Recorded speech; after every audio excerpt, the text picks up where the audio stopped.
Hai guys, kali ini aku akan nyeritain film dengan judul Kamadora tahun 2023. Mengisahkan tentang pegawai toko yang nasibnya sangat membagongkan, di mana dia harus rela diperot-perot paksa oleh banyak orang di dalam toko. Bagaimana kisah lengkapnya? Sebelum lanjut, jangan lupa like dan subscribe.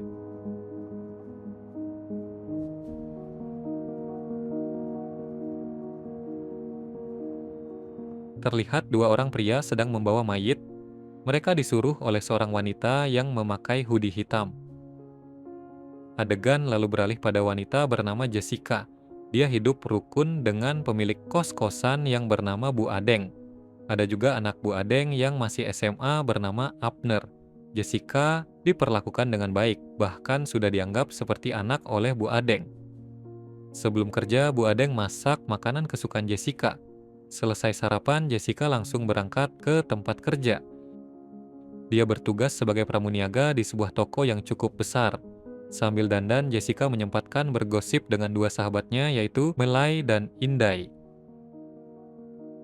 Setelah itu, mereka dikumpulkan oleh manajer bernama Galvez untuk debriefing agar kegiatan penjualan hari ini berjalan lancar.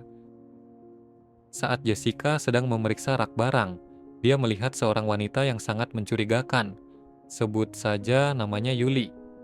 Si Yuli celingak-celinguk lalu membawa banyak pakaian ke kamar ganti. Ketika keluar, tiba-tiba perutnya sudah buncit mirip ibu hamil. Saat Jessica memeriksa barang yang dibeli Yuli, dia mencoba menegurnya dengan pelan. Jessica tahu kalau Yuli tidak buncit, apalagi hamil. Jelas Yuli panik dan mulai marah-marah nggak jelas. Jessica dicaci maki sampai dituduh body shaming dan tidak memuliakan pelanggan. Alhasil suasana pun jadi kacau. Lalu Galvez datang dan mencoba menengahi keributan tersebut. Tapi si Galvez juga malah pelangap-longo. Karena tidak terima dihina oleh si Yuli, Jessica mengacak-ngacak dan membongkar semua baju yang telah dicuri. Dari bukti tersebut, Yuli sudah tidak bisa mengelak lagi. Pak Satpam langsung datang dan mengamankannya. Jessica memang karyawan yang paling berani. Semua dilakukan demi teman-temannya juga. Karena kalau ada barang yang hilang, uang gaji mereka bakalan dipotong untuk membayarnya. Jessica lalu kembali bekerja. Kali ini dia bertemu dengan pelanggan tua yang membagongkan. Modusnya adalah berpura-pura ingin membeli sepatu dengan menyuruh Jessica memasangkan di kakinya.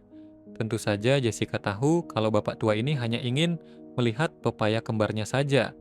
Amarah Jessica meledak saat Pak tua menggesekkan rudalnya ke bikingnya.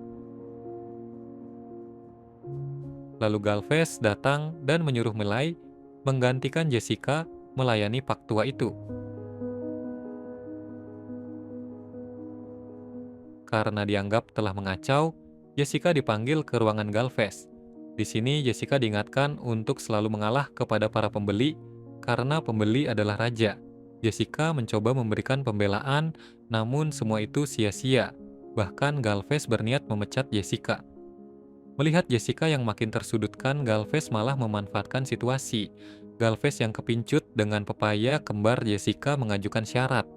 Jika Jessica ingin terus bekerja di toko itu, dia harus rajin menservis rudal balistik milik Galvez. Dengan sangat terpaksa, Jessica menuruti perintah manajernya itu. Meski sebenarnya dia kesal karena rudalnya bau terasi basah. Tak lama setelah itu, tibalah anak dari pemilik toko tempat Jessica bekerja. Dia bernama Deb. Dia datang ke sini untuk menemui ayahnya di ruang kerja. Sang ayah menyerahkan seluruh aset toko kepada Deb karena sang ayah sedang tidak sehat dan harus dirawat di rumah sakit di luar kota. Kemudian Deb meminta Jessica memilihkan baju yang bagus untuknya. Lalu Deb meminta Jessica untuk membawa baju tersebut sembari menemaninya di ruang ganti. Namun bukannya mencoba pakaian, Deb malah nyicipin APM Jessica dan memaksa untuk prot-prot.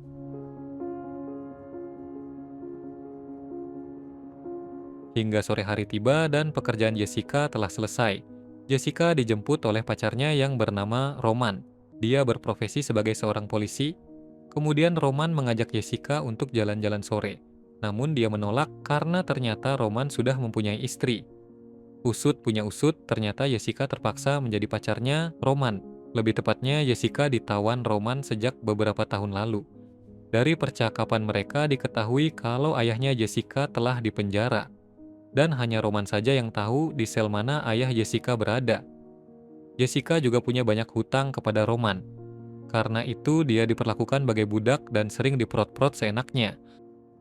Roman kemudian membawa Jessica ke penginapan, kemudian mereka pun prot-prot sampai hampir semaput. Keesokan paginya, Jessica yang baru pulang langsung diceramahi oleh Abner. Bu Adeng juga memperingatkan Jessica agar tidak pulang pagi lagi, karena kuping Bu Adeng panas mendengar obrolan tetangga yang menuduh Jessica macam-macam. Selain pemilik kosan, Bu Adeng ini juga merupakan seorang guru. Setelah itu, Bu Adeng pergi mengajar, sedangkan Abner juga berangkat ke sekolah, tapi di tengah jalan Abner menerima kabar bahwa para guru tidak datang karena sedang demo. Abner lalu memutuskan kembali ke rumah dan merencanakan sesuatu. Ternyata dia sangat suka mengintip Jessica, terutama saat Jessica sedang tidur. Tiba-tiba Jessica terbangun karena ada telepon dari Roman.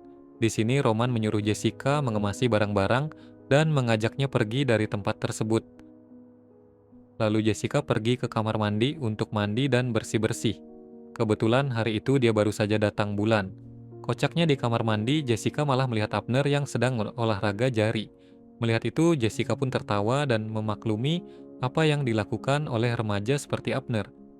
Karena sudah kepalang ketahuan, Abner lalu mengaku kalau dia selalu senam jari setelah melihat pepaya kembar dan apem milik Jessica.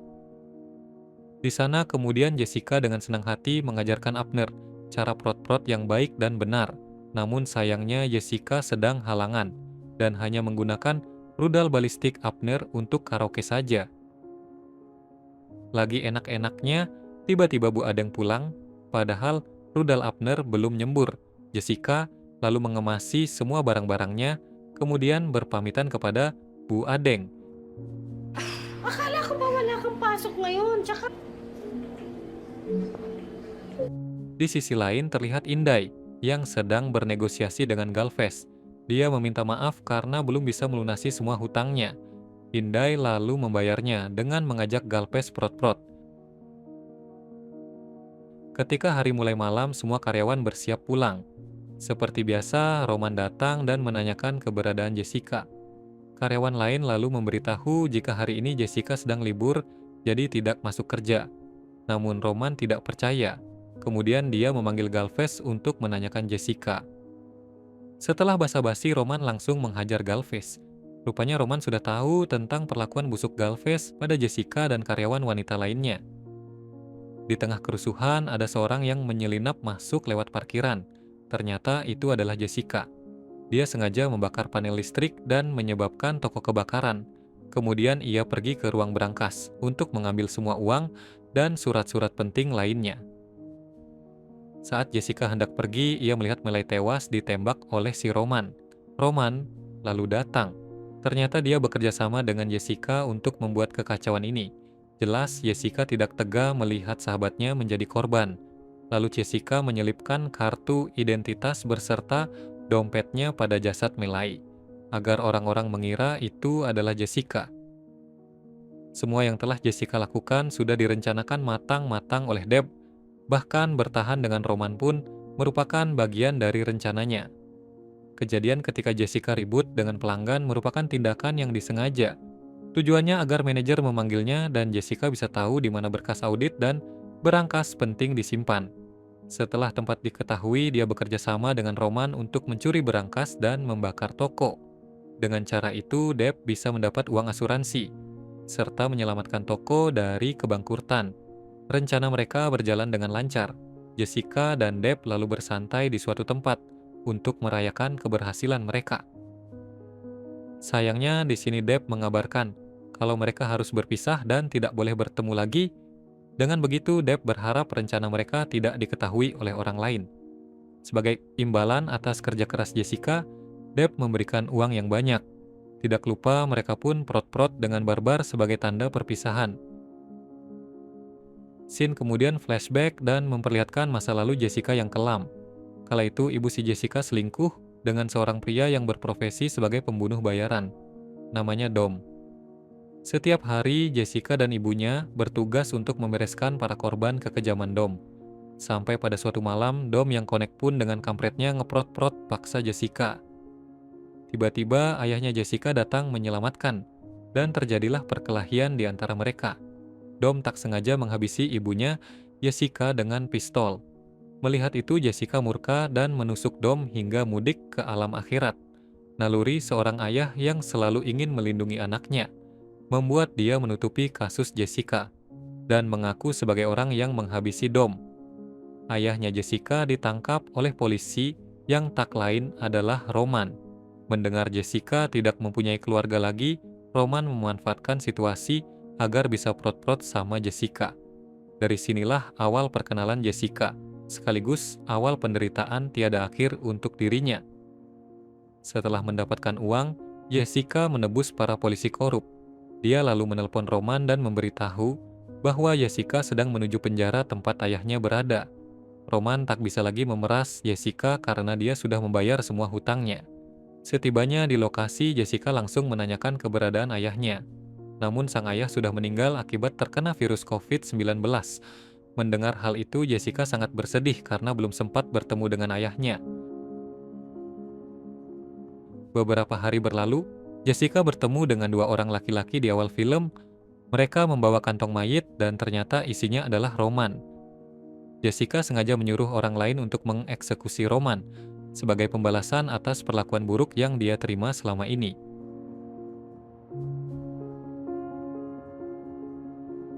Itulah cerita film Kamadora. Jika kalian suka sama videonya, jangan lupa like, comment, share, dan subscribe ya guys. Sampai jumpa di video selanjutnya.